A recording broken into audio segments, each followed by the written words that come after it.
Welcome back. Inside of the funnel area, you can connect your domain in order to work with your ClickFunnels account. To do that, you're going to come to the domains area. You're then going to click Connect Existing Domain. You're then going to enter the domain. Now, you will need to write in a subdomain and your domain. Once you have written in your subdomain, you'll then click Continue. You'll then click Add Domain. You'll then click Start Domain Setup. You'll then click the Continue button.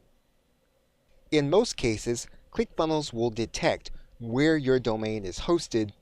You'll then have records that you can enter into your domain registrar.